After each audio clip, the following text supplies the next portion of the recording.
Welcome all of us to today's session. We are going to start with a word of prayer derived from the Book of Common Prayer, page 289. Let us pray. Almighty God, you have placed in the skies the sign of your covenant with all living things. Grant that we who are saved through water and the Spirit may worthily offer to you our sacrifice of thanksgiving through Jesus Christ our Lord. Amen. Amen. We are going to go through today's session, maybe a little bit different. I just want to lay out on how what we'll do today. One, we are going to go through the session with an assumption that everybody has read through the script. And so we are not going to read through the script. What we are going to do is that we are going to have a review, a few minutes review of last week's lesson. And Mr. Trent will do that for us. And after the review, all of us who were there last week will be open to throw in anything which we feel he has left out. And then after that, we'll do a brief background review of today's passage, which will be a historical background done by me, a theological background by Reverend Stephanie. And then after that, we will go straight to the questions which were posted to us for this week, and we will now, bring in all our ideas collectively. And so at this point, welcome Mr. Trent to take us through last week's session. All right. Well, Blake was going to do this, but he wasn't able to make it, so you're stuck with me. Basically, it was the Genesis 1 and 2 and 3, so we see the first form of creation where, the first day that God created the heaven and, the earth, and there was, formless and void, and he said, let there be light, and said it was good. And then on the second day, he set the dome, the atmosphere and the waters and so forth. And then on the third day, he made dry ground and vegetation and seed-bearing things. And then on the fourth day, put the dome and the lights, and we separate day and night. We have order. And then the fifth day, he brings all the living creatures and on the earth and the seas and so forth, and that God gives them a blessing to be fruitful and multiply and fill the waters and seas and so forth. And then hang on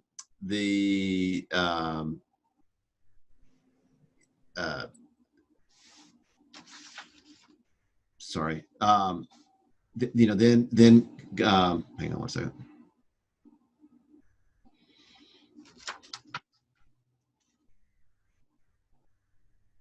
Then God creates man, and that he says that is good, and he has man to be have dominion and so forth. And then on the seventh day, he rested, and then we have the second version of where God creates the Garden of Eden, and we have mankind, or man he puts Adam in, and then Adam tills the land. He names all the animals, and they bring forth and so forth. And then he needs a partner, so then he creates woman, and from his rib God creates woman as a helper. And you know, and then they're living pretty good. You know, they're naked. It's no big deal. And then the you know. The serpent, you know, and God says, "Hey, you can eat anything here. Just, you know, can't. There's two trees you can't mess with: the fruit, the tree of life, and the tree of good and evil." But the serpent says, "Yeah, you know, really, that's not so much. You know, he said you could eat any of the fruit, and he said, but we said, well, you know, we can eat. We can't just eat the fruit of good and evil, or we'll die." And he says, no, you'll die. You know, God knows that you'll know all what God knows, and you can be like God if you just eat this fruit. And that's what he just doesn't want you to know this. And so, you know, Eve introduces to Adam the fruit, and they eat it, and then they realize that they're, you know, that they realize that they have seen God's, man's idea of good and evil, and then they realize that they're naked, and so they sew fig leaves on, and then you know, God, they hide themselves from God, thinking they could hide from God, and you know, God says, "Hey, what, you know, why are you hiding? Because we're naked." And you know, Eve says, "Oh, well, you know, the serpent made me do it. The devil made me do it, and he tricked me, and I ate it," and so forth. And so then basically at that point,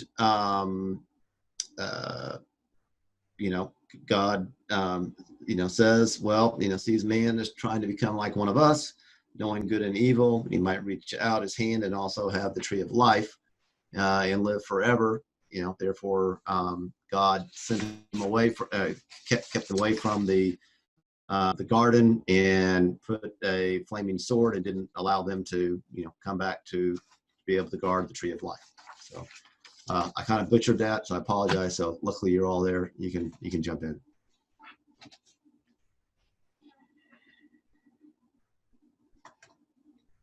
Isaac, can't hear you.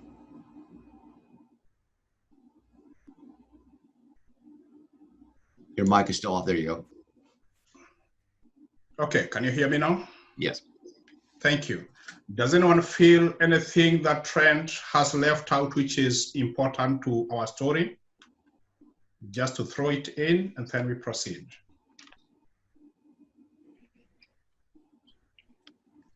Okay.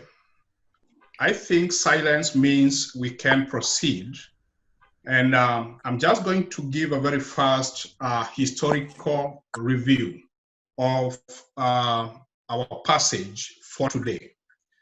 The book of Genesis itself, which is the one we are dealing with, is divided into two major parts. Chapter 1 up to chapter 11, where we stop today, is one part. And then we have chapter 12 up to the end, which is another part of the book of Genesis. The first part, up to where we are stopping today, the story of the Tower of Babel, the first part from 1 to 11 is referred as the primeval history. And then we have from chapter 12 up to 50, which are the stories of the patriarchs and also the history of Joseph.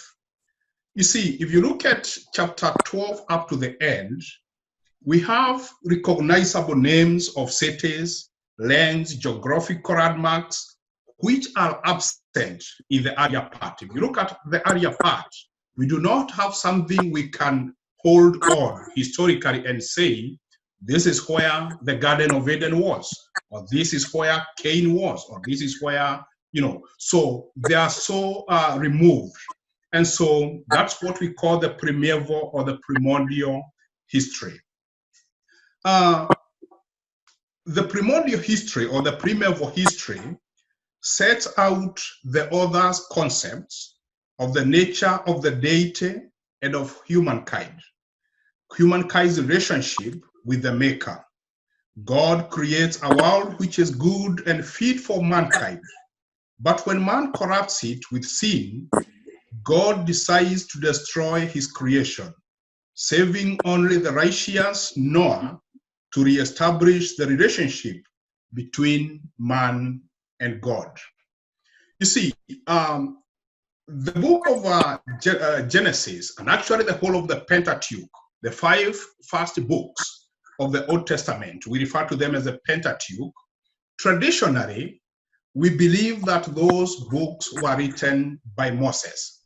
But here and there, we get some, arguments against the authorship of Moses. Why?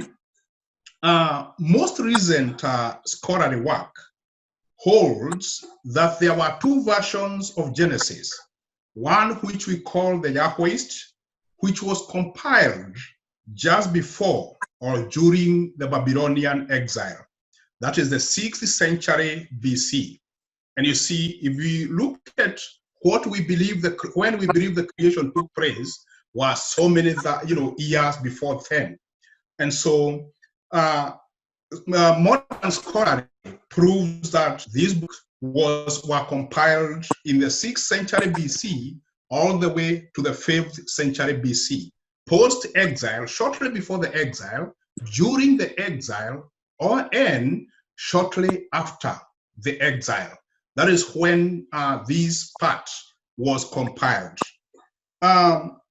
Maybe there were a lot of written and oral fragments of information before the time of compilation. Maybe there were, stories being handed down generations of where these people originated from. But remember, it was only during the exile that the Hebrews got into contact with the Babylonians, and the Babylonians had their own versions of their creation stories.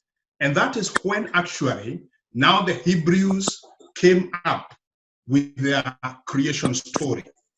Actually, it is believed chapter 1 to 11 of Genesis was a later addition of the book of Genesis. So it is believed that from the story of Abraham, chapter 12 onwards, because those were very historical facts, it is believed that chapter 1 to 11 was added later on, to give more weight to the story of Abraham, and also to connect the story of the story of the patriarchs to now bringing in the myth of creation.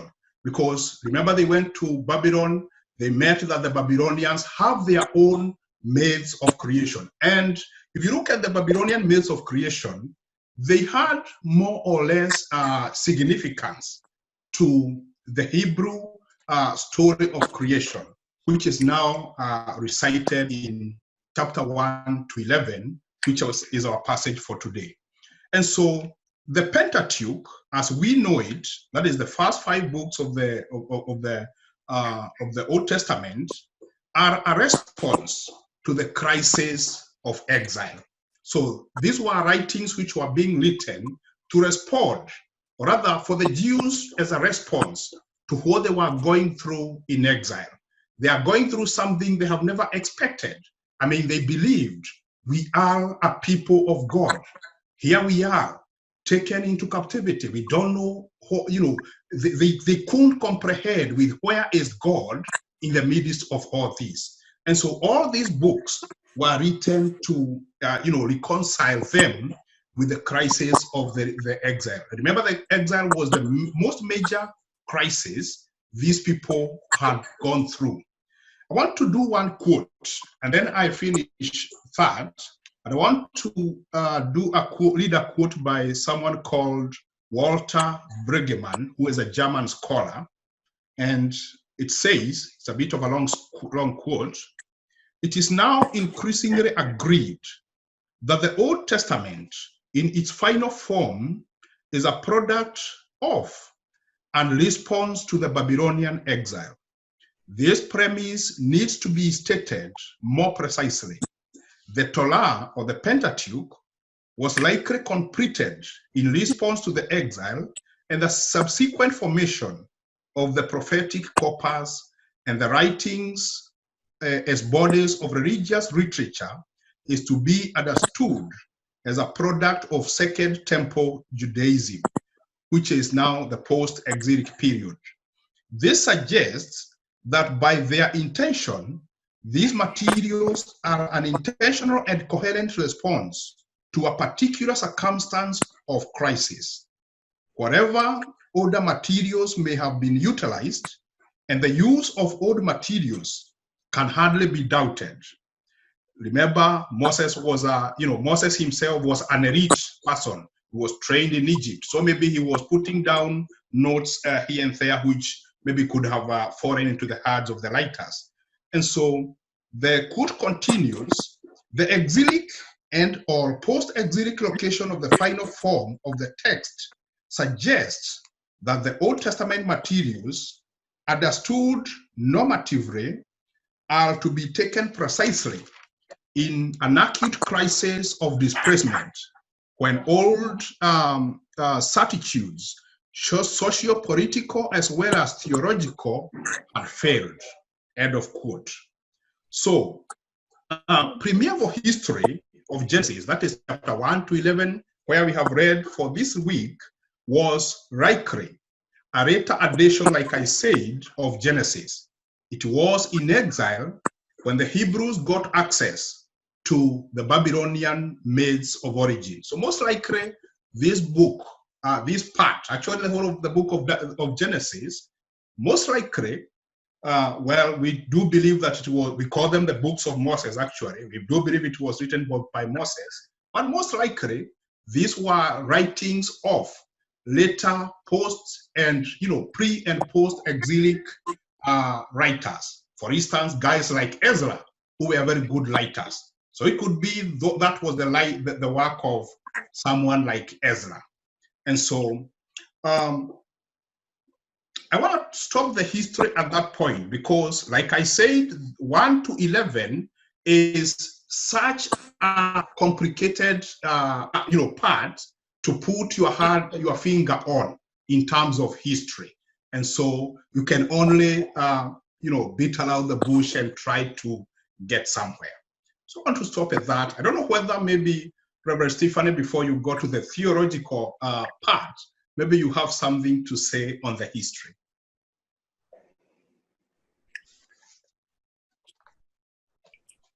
Okay, yes. Thank you, Isaac. Yes, I do. And in fact, I actually focused most of my efforts on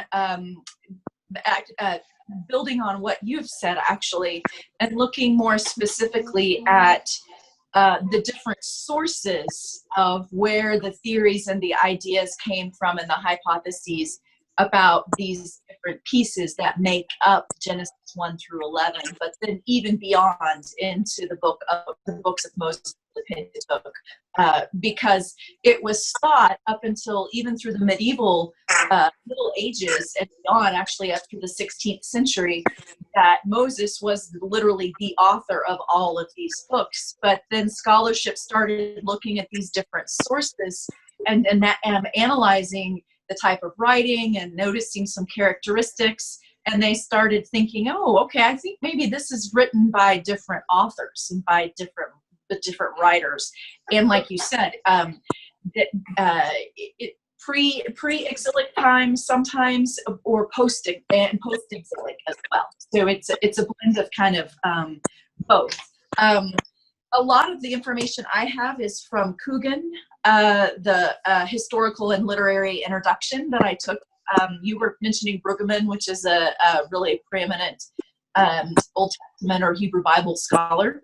And Coogan's historical and literary perspective is also kind of a widely generally recognized in scholarship and academic areas for kind of like a baseline general kind of operating procedure guideline, perhaps, if you will. So I think we're going to get to some of the theology questions about trying to understand the nature of God more deeply when we get into our questions and our discussion. I think the bigger thing that I would offer is that we're, again, as Isaac said, we're kind of beating around the bush, and oftentimes I think that's always our best effort. And you can see how humanity's nature understanding of God changes, I think, make a case for from the beginning of the sacred scriptures all the way through how early Christians understood God. And it's really kind of humanity trying to do our best to understand this indescribable, omnipotent, powerful, present. I mean, there's so many adjectives you could put to God, and we're just doing our best to try to understand it. And so these writings are just more evidence of that. Remember I said that the Bible, for many centuries and millennia, was really kind of an accordion, and so things would be added and dropped and put to. Oh, hey, hi! I'm actually online, but what are you here to? I would love that. Okay. Yeah, actually, if you could slide my door shut, just because I am on the internet and I'm broadcasting, it's cool. But I'm glad you're here. Thanks. Right. Bye. Okay. You never know who shows up, right? But that's a good thing. We'll get water. So all of that being said, we mentioned Wellhausen's four-source hypothesis last week. Did anyone by chance happen to look that up online? Does that ring a bell at all, our reference to a little assigned homework last week? I know you all have maybe slept since then. That's what I'm going to look at really briefly, and Isaac sort of laid the groundwork for that. Okay, so I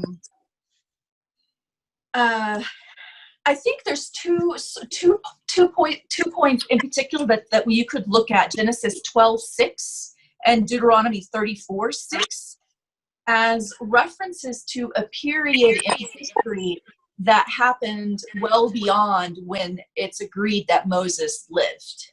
And so that was sort of a starting point for Wellhausen, who went, okay, wait, kind of match these details up and went, okay, well, how do we offer an explanation for this? And so he came up, and it's a hypothesis. It's not agreed upon by everyone 100%. Some agree more on other parts, some modify, but it's kind of a general operating place that people start from and they recognize as the way biblical scholarship has been organized for a couple centuries now. Perfect or not, it's where we are. So it would really be termed more of a source analysis rather than a literary criticism, because he really does, and these scholars really do look at where the sources of these writings come from. So here's a real quick highlight. There's 4 sources generally considered. The J source, which is the first one, or known as the Yahwist, all right? The second one is the E source for elephant, or Elohim, which is a Hebrew word for God. The third source is the Deuteronomistic, which is all, as you would gather from the name, which is almost the entire book of Deuteronomy, all right? And the fourth source is the priestly source. Now, the priestly source is generally considered the last one that kind of gathers up all these sources. It's posited that the priestly source gives us our first account of creation, and then it ends with Deuteronomy 34. And it connects things with really elaborate genealogies. So if you look at the genealogies in the first, between the first and second creation story, and then leading up into Noah, right? I'm sorry, Cain and Abel, then that's the genealogy, that is the priestly, that is connecting these sources together, all right? And just a couple of highlights. I just find it interesting to look at this. I don't know, maybe I'm a little bit of a nerd in that way, and that's okay. It gives me a little bit of a framework and some things to notice about the different writers. So the E source, the Elo, let me start back real quickly. J, the Yahwehist source, all right, is very, has a depiction of God that's very anthropomorphic. So God is like very human. God is just very active and very involved. Okay, so like the first creation is God is very removed, right? God spoke and these things happened. Whereas in the second creation story, God actually breathes breath. Okay, that's the anthropomorphic Yahwehist or J source. And it's thought to be written around 9 or 10th BCE. All right. The Elohist, which sometimes some scholars say, well, this is not really, I'm not really sure this is a source all in itself. They would more likely put it with the Yahwehist J and put them together. So there would be 3 sources for them instead of 4. But this Elohimist is from the Northern Kingdom. It's thought. And that's really, in this sense, that's really the main thing I want you to know about that. And I talked about the D, the third source, the Deuteronomistic, which is really understood to be the author of the book of Deuteronomy. And then, as I already mentioned, the priestly source that Isaac referenced more at the end is that ties all the sources and all the Pentateuch together and is written around the 6th century, which is what I was talking about when this was all sort of coalesced as a way to explain what is going on, what do we make of our life now that we're in God? How do we live with this? How do we make sense of this? And that was that response. So again, not everyone believes that and understands that there are all these different sources, but it's up to each individual. But this is the biblical history from the scholarly perspective that has been researched and talked about and debated for several hundred years now, and we'll kind of be building off of that, perfect or imperfect, as we go forward. All right. So the big things I would say is just to recognize if you start going, gosh, this God sounds a little different than this God in another chapter, it could be because it was written by a different author. And so then the question is, well, I wonder what that author is trying to say or share about God and what they were thinking was important versus what another author might be highlighting. All right. So again, it's all us as humans trying to do the best we can with this great mystery that we've all experienced, but we're not quite sure always how to put into words. Okay. All right. Thank you. Thank you so much, Reverend, for that well-articulated, theological background of our passage. And I think now we can change gears and maybe look at our questions which we had posed. And of course, now this is where every one of us comes in terms of responding to the various questions.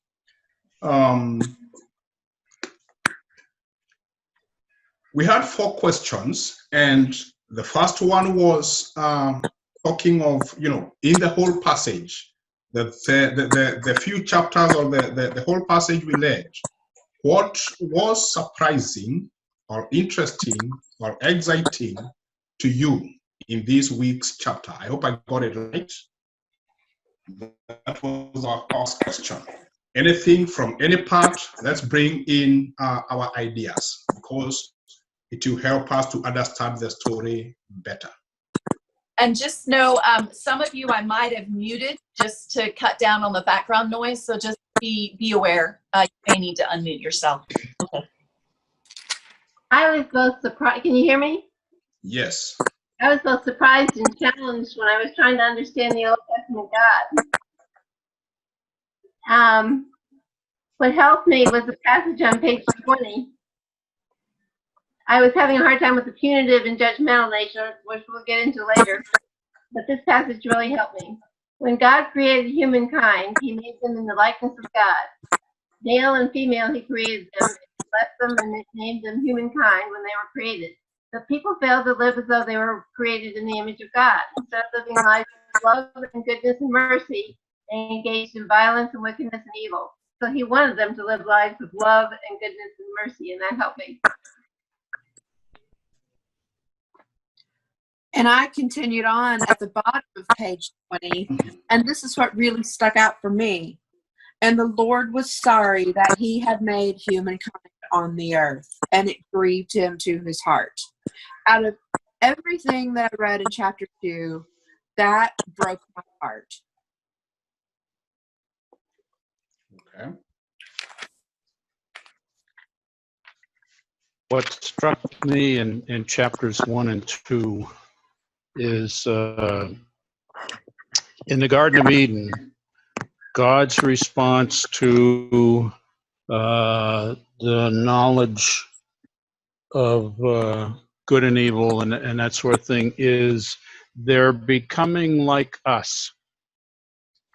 And then in chapter 2, as the peoples get together in the city of Babel and they start to build the tower and they have the single language and all the rest of that stuff, God's response again is, if we let them, they can do anything. And what strikes me is the discussion that we've had about probably the priestly rewriting of chapters 1 through 11, and whether it was whether God was related then to the captors in Babylon that wouldn't let the Israelis do what they wanted to do, or they were becoming together as a group, as a culture, as a as a group of slaves at that point. And so that picture of God that says, oh, I don't think they should become like us, may be a response to the Israelites in captivity trying to get better from their situation. And as usual, I think of something different. Yeah, what kind of, when we look at just the whole, sometimes we can come in with an agenda. We're trying to make our understanding scientifically of the world to fit, ancient text, ancient culture. We don't give it the respect that it should. I mean, we're the ugly tourist that said, "Where's the McDonald's? Come on, we want it in how we want it." But we look at in the Garden of Eden, man thinks that, hey, I want to know, what God knows and so forth, even though I'm so limited, I couldn't deal with, you couldn't handle the truth. But and then in the Tower of Babel, I mean, here they have the technology. We've got the brick, and we're smart now, and we're going to build with this new technology. We're going to build this tower, and we're going to be a name for ourselves. We're going to be so smart. It's all about us. And now we're going to be able to touch heaven, and we're going to somehow be like God. That's kind of what we do a lot in our own world. We think, aren't we so smart and so forth? We really don't need God. And or if God just doesn't want us to know, but we could handle it. No, we can't. We need a little bit of humility, and we do it today in our technology. Hey, we have now mapped out the genes and so on and so forth. Aren't we smart? We're gonna know it all. We know the all this and all that, and we're gonna make a name for ourselves. But we're missing the whole point is that God wants a relationship with us. We need to humble ourselves. You know, if we just do what God says, you know, hey, you know, live a good life, do what I say, follow my commandments, life will be good. But we just can't deal with that. Yeah, but that's my point. God's response to this. On the one hand, you're right. In the Garden of Eden, God says you didn't do what I told you to because you ate from the tree. But in the Tower of Babel in chapter 2, it's not the humans doing what God not told them not to do. It's them evolving and evolving to the point where God then says that they're getting too much like us and we got to put a stop to it. We're aspiring to be God. They were aspiring to be godlike. So I have a note here I could read just real briefly from the text that I was looking at. So it just says, it's a kind of a paragraph or so. In addition to continue, and this is on the Tower of Babel, in addition to continuing the theme of the separation of the divine and the human realms, like other J narratives, which is the first one I talked about, the Yahweh's, is in the primeval history of the short narrative of the Tower of Babel. Babel is on one level an explanation or etiology of phenomenon in the case of multiplicity of languages. So it's like trying to explain the phenomenon of different and mutually incomprehensible languages is yet another punishment from Yahweh, who was concerned about the abilities of humans to do anything they wished. This expropriation of the divine prerogative could not be permitted, and so God confused a supposed original common language. And then the second paragraph is, on another level, the narrative functions as a kind of satire on the pretension of the inhabitants of ancient Babylon, which was dominated by a large ziggurat or sacred platform on which a temple was built. Babel, says the author, was named because there people began to babble. The pun, which is also found in the Hebrew language, which if we knew Hebrew, the puns throughout all of Hebrew Bible are just build and are so much a part of that tradition. But so the pun even would be recognized in Hebrew as well as it is for us in English, is intentional, although not etymologically correct. Such wordplay is another characteristic of the J or the Yahwehist source. So we're kind of picking up a little bit on that theme that both Dave and Trent were talking about, but also a little satirical humor from the author. I don't know what we might have to say about that as we find it throughout Scripture. Isaac, do you have any ideas on that, or clearly, I think sometimes the authors, whoever they were, used humor to make their point. Right? I guess. Yeah. Well, I guess I believe you are right in what you're saying.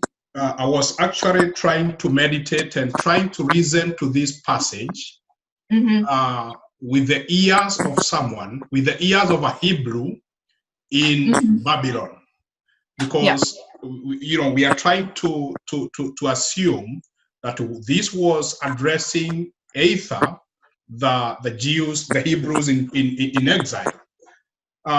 What would, maybe if I was a Jew in exile, what would these passages speak to me? What would they, be telling me? Would I be hearing maybe God telling me something? Okay, I was trying to struggle with what Dave just said about the Tower of Babel. What was they being told? What message or maybe the priestly writers trying to pass across. I mean, these were people who now needed to do something. They needed to take part in their liberation. Could this passage maybe some sort of a motivation story, a motivation song for them to come together and seek their liberation as a team? Was this maybe something or a story to let them include even the Babylonians in the Yahwehist plan? Remember, Yahweh was the Jewish God. And so was this maybe something to try and include the Babylonians into the plan of their God? Maybe people who speak different languages from them, but now they have to explain it and, at the end of the day, argue, well, you also have to bow to our God. Our God is supreme. He brought all these different languages. I mean, these are areas I'm trying to struggle with when I listen to this story. Yeah. I mean, reasoning like a Jewish or like a Hebrew exile. Right. Yeah, we all need to study Hebrew. But I started in yeah, I mean, seminary, but gosh, keep the it up. message in chapter 2 around Babel to me is don't get out of your lane. And that's what God is saying. You're moving ahead too fast. Don't get out of your lane. And that is probably the same message that they were receiving from their Babylonian captors.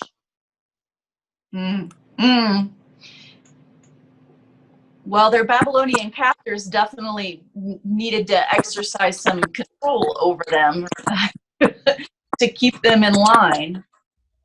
And their idea of what a god was in that time, I mean, one single monotheistic god, that was unheard of at that time. So it's very radical then. I always listen to the part that says, the part where God in the Bible story, where God says,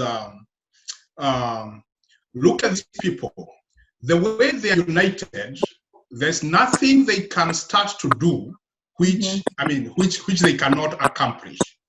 Right. And at times that takes me maybe makes me think of the motive. What was their motive?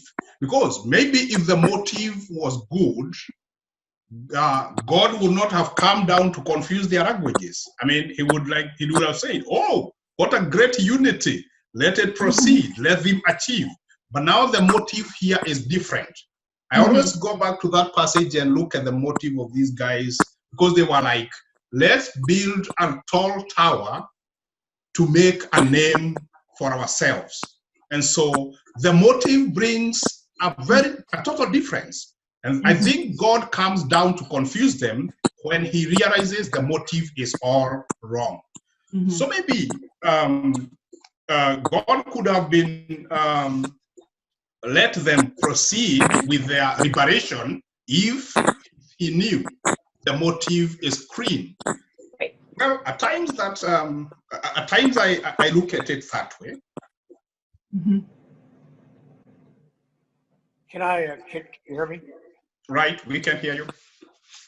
I want to go back to something that Kimmy said a minute ago, and it was how she was heartbroken by God's perception of mankind, and that he regretted creating humanity. The thing we forget sometimes in these early readings that were written 400 or 500 years later by multiple sources is that grace was present and mercy was present even in those early stories. So whether it was Cain and Abel and God having mercy on Cain, whether it was Noah and finding a religious man, and mercy in the ultimate sense is mythology that the world was destroyed by a flood. I think that it points out that God has always been willing to give a second chance or a third chance. And then secondly, that conflict that we see today in our times is rooted back in these stories of the conflict between brothers and between perhaps even the Babylonians and the Israelis in exile. Conflict has always been, as has God's mercy. Mm-hmm. Speaking of the Noah story, one of the questions was what part of the Noah story was difficult for me. Yes. Mm-hmm. And God saying to Noah, I have determined to make an end of all flesh, for the earth is filled with violence because of them. Now I'm going to destroy them along with the earth. I was wondering, was every human destroyed violent? And isn't widespread destruction a form of violence too? But there is good news. After Noah built an altar and made an offering to God, God established a covenant with Noah and his descendants after him, that never again shall all flesh be cut off by the waters of the flood, and never again shall there be a flood to destroy the earth.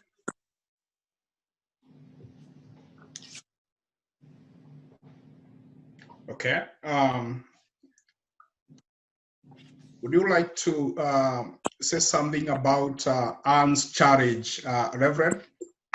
I was trying to catch up. What was your question at the beginning? I didn't catch that part. The part of the Noah story which was difficult for me. Okay, the part of the after the flood and that Yeah. part of the chapter. Okay, okay. What specifically? And the offering that Noah made to God, or what had Yes, happened the earlier? offering that after Noah built an altar and made an offering, God established a covenant with Noah and his descendants after him, that never again shall all flesh be cut off by the waters of the flood. That's the good news.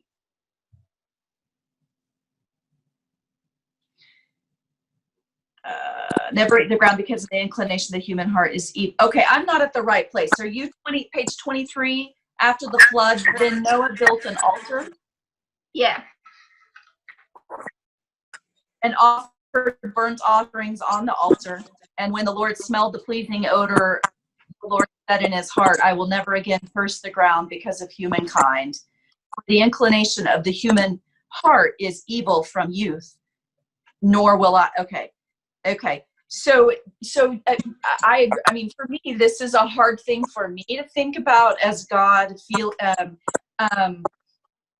I don't know how to reconcile that exactly, and other than to say that it seems to me not in step with the goodness that God acknowledged was with creation from the very beginning. Is that what your question is? Is how are you reconciling those things? Yes. Yes. For me, I would have to look at specifically, more specifically, if you wanted me to offer more, then I would look at the bigger picture. If you go back and look at the number of times God offers mercy, even though after God obviously has been perceived as being angry, that to me, that's the message that that comes through most consistently and most, to me, therefore loudly. But it's not that, again, there's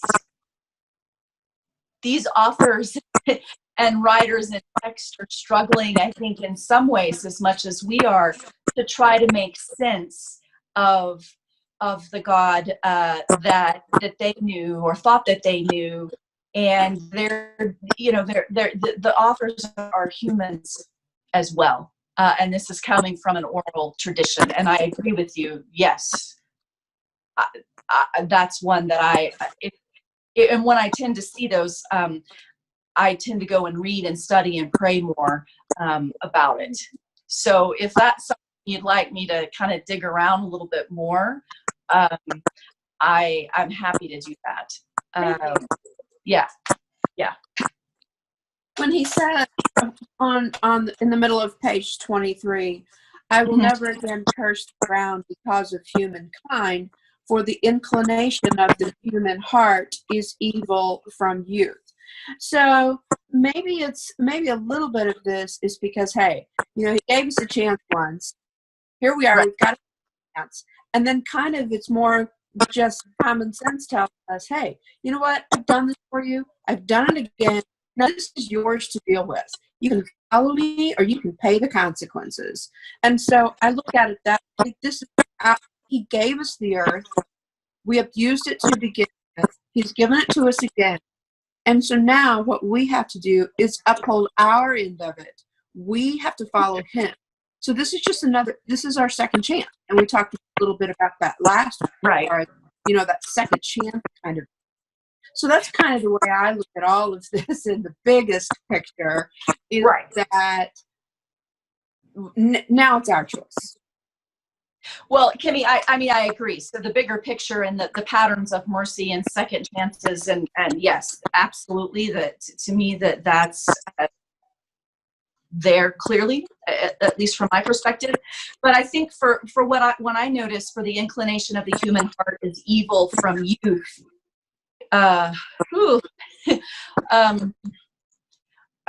Because I guess I come from experiences of being told how evil humanity is and wanting to really understand the history of where that's come from so that I can have a different response or understanding. That's what kind of hooks me. I don't know, Anne, if that's what hooks you, that specific phrase. Even though in the midst I can see the bigger picture, what you're talking about, it does make me curious to go, okay, well, that's quite a phrase and it's been used in an interesting way. I need to find a way to try to find some sort of peace with that. So I don't think I look at it any differently than you, but I definitely can find myself kind of hooked by that phrase. Probably I've had some pretty negative encounters with a theology of humans are evil, and I want to try to have support and understanding for how humanity, there's another part of humanity that can be portrayed and is portrayed in Scripture. I notice, I keep noticing as we proceed that actually what we are doing is that we are addressing all our questions at the same time, and that is good. That is good because we are moving on. And so maybe as we lap up, because the final question, or rather the question which was to lap up the whole of chapter 2 was the issue of God's judgment vis-a-vis God's mercy. So we have touched places here and there in relation to that. Maybe we could have some more thoughts. We could bring in some more thoughts in relation to God's judgment and God's mercy, and also as we try to relate this to our current lives, to our current contextual life and to our community.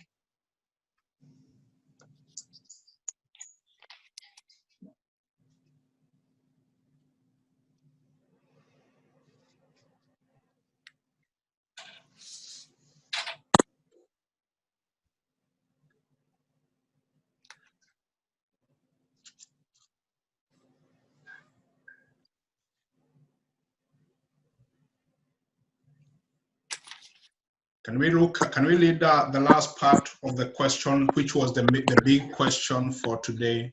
These stories balance God's punishment with God's mercy. God punishes Cain, yet also protects him. God destroys nearly all living creatures, but saves Noah and a pair of each species of animal. What do these things tell us about God? How do you understand the relationship between God's judgment and God's mercy? I have something on that. Okay. God has boundaries, and within those boundaries, He has punishment and mercy. Judgment is a way to demonstrate inappropriate behavior. Mercy is a belief that mankind can go on and exist within the boundaries God has created. Okay.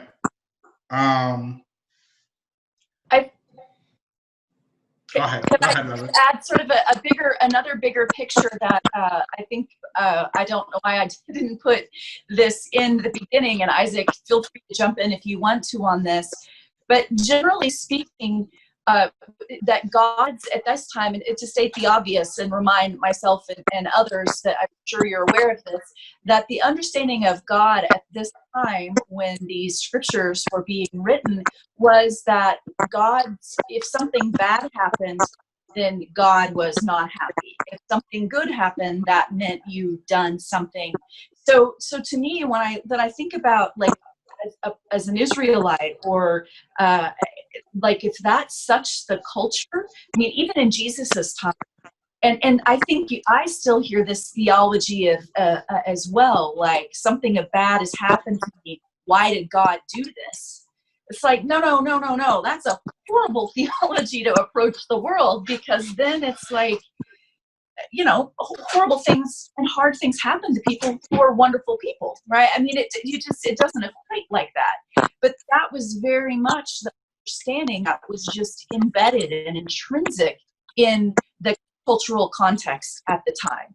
And so for me to always kind of to remember that.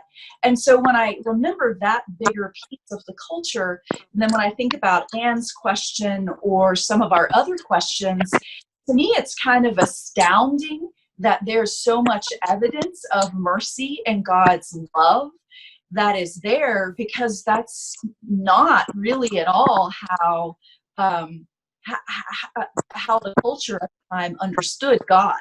I mean, that God had a purpose. There were gods for rain. There were gods for this. There were gods for fertility. So the Hebrews went from that to, there's one God. But there was still the understanding that if something bad happened, you screwed up. And God was, and that was in the New Testament, and that's been throughout a lot of our Christian theology as well.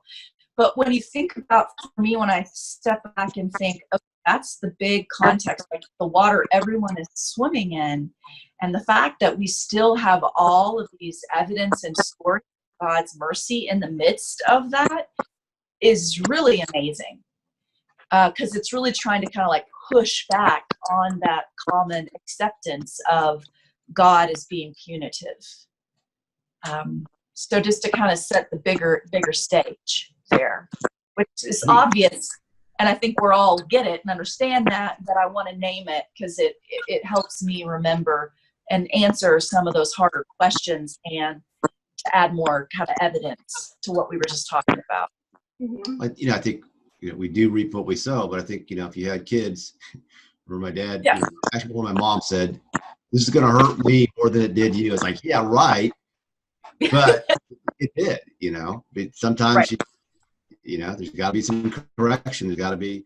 Absolutely. You just can't just be all ice cream It's not free for all all. the time, Yeah. in spite of my behavior. Right. But I mean, so there's definitely that. In fact, there was a meme that was on Facebook I took a snapshot of this week because it reminded me of our conversation we had last week. And it reads, where'd it go? You are free to choose, but you are not free from the consequence of your choice.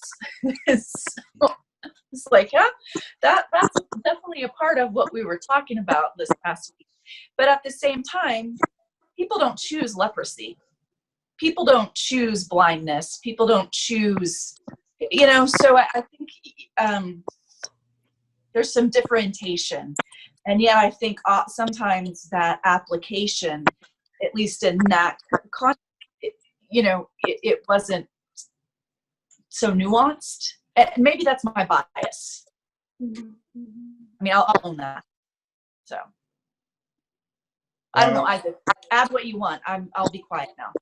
the God of the Hebrews, to a great extent, if you look at actually it cuts across the Old Testament. It's like the God of the Hebrews used to punish evil. I mean, used to punish sin so severely. And so, to an extent, when something happened to the Hebrews, they were like, "What have we done this time?" I mean, they could just run to the priests, to the prophets, and consult them and ask them, "Oh, ask God, what have we done this time loud?" Because they believed anything bad happens to them, this is a repercussion of something bad they have done. Is the God of the Hebrews the same God for us Christians? I mean, how do we reconcile that in terms of our God, our Christian God? Does our God keep punishing us whenever we err, or is our God a God of, mercy only or grace only? I mean, remember Jesus.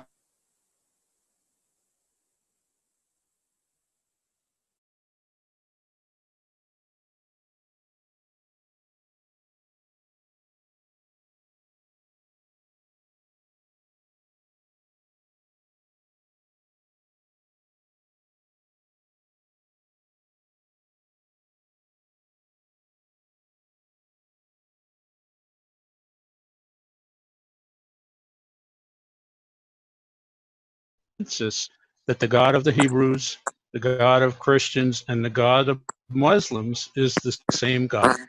And the difference is on how we perceive him. And Christians perceive God as the Trinity. Muslims do not. Hebrews, over the course of history, have perceived God in many different ways. The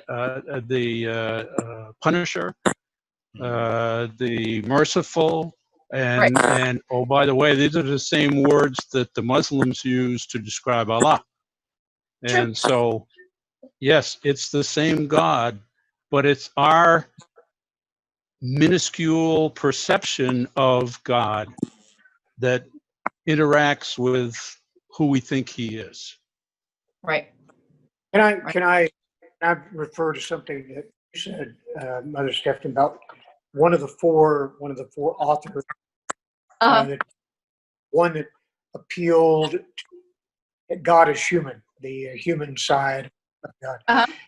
In the covenant that God made with Noah, to read this, because God made human image, reflecting God's very nature. You're here to bear fruit, reproduce, lavish life on the earth, and live bountifully. This is after he's destroyed most of the world. He's giving the new charge to Noah, and it's a very positive message charge that he's given humanity. That's the part, Glenn. Just another example to me is there's the perception of God as the punishing God, because that's how God or gods plural were understood at that time and had been for who knows, probably all of humanity. I don't know that answer, but it was pretty ingrained in their DNA, and so. It's to me, again, I'm repeating myself, but it's just amazing that the ways that you see in these first 11 primordial, primeval chapters that God is, that there's, whether it was understood or not, but there is God's mercy always kind of breaking forth, showing through.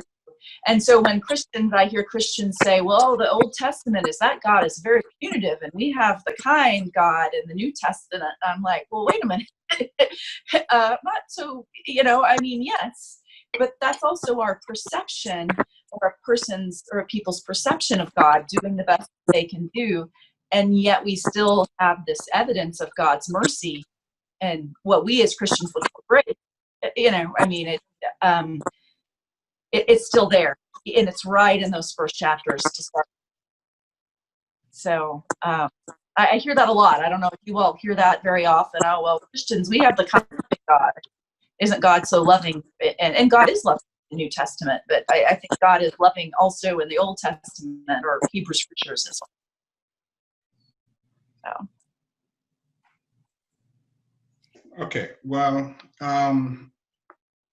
our time is a few minutes past our time, and so maybe I want to, because I think we went through the questions not following a certain order, but I think we touched on all our questions. Maybe I don't want to close on someone who has something, a final comment before we wind up.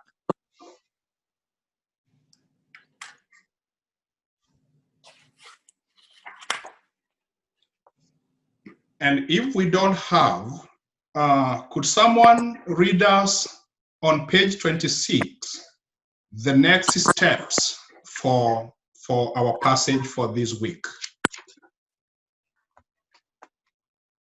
Because we have 2 next steps.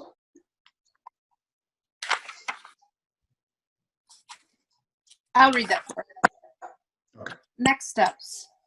When Noah and his family finally return to dry land, the first thing they do is build an altar and make offerings to God. Sit down and make a list of blessings that you have received from God and times when God has been especially present with you. Spend some time in prayer, reflecting on what kind of offering you might be called to make to God in thanksgiving for all that you have received. The story of the Tower of Babel is usually read on the Feast of Pentecost. Read the story of Pentecost in Acts 2, 1 through 13. How is that story related to the Tower of Babel? Okay. I believe that is supposed to be homework, isn't it? Yeah, I believe. Yes. Yeah, okay. And So, then the next question on page 38, remember? okay, I didn't get that, please. So we were also, in addition to those 2 questions or tasks, is we were, of course, encouraging you to look at all of the questions on page 37 and 38 with reading going forward. In particular, number 4 on page 38. If you don't have time to look at all of them, which we hope you do, we would suggest you look at number 4 in particular. So. Thank you. I think at this point, we'll wind up, Reverend Stephanie will wind up the session for us. And I would request, because we are still starting this book, I would request that maybe in your own time, if you feel that there is something we could do different or better in terms of this particular, dealing with this book, feel free to communicate to Reverend Stephanie, and we will, because we want to make these as interesting as possible so that we can travel together from the beginning to the end. Reverend? Yes. Okay. Absolutely. I just love the questions and love spending time with you all, and I'm excited to see how we continue to shape this together. So just thank you. The Lord be with you. Also with you. God of grace and love and mercy, we give thanks for the opportunity to sit again with your sacred scriptures and texts and find you revealed and confirmed, and perhaps ourselves surprised by the ways that you are still able to speak to us through these divinely inspired words that we have read. Kindle our minds and open our hearts that we may continue to find your Holy Spirit as we read and mark and inwardly digest and take in all of these stories and be open to where they might take us this day and in coming days until we gather again in the following week. In your Son's name we pray. Amen. Amen. Amen. Thank you. Bye, everyone. Thank Thank you. you. Bye, everyone. Make sure you read chapter 3, reflectively, before we meet on Wednesday. Thank you, Isaac. All right. Bye. Thank Bye-bye. you, Bye-bye. Bye.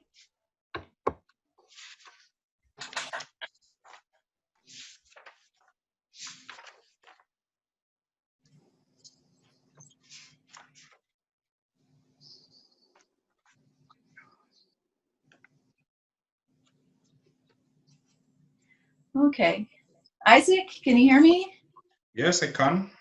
Okay. Well, how was that? I think so far so good. Okay. Can you cut the recording? It's like we are still recording. Oh, I thought I stopped. Oh, sorry. I stopped the live stream. I can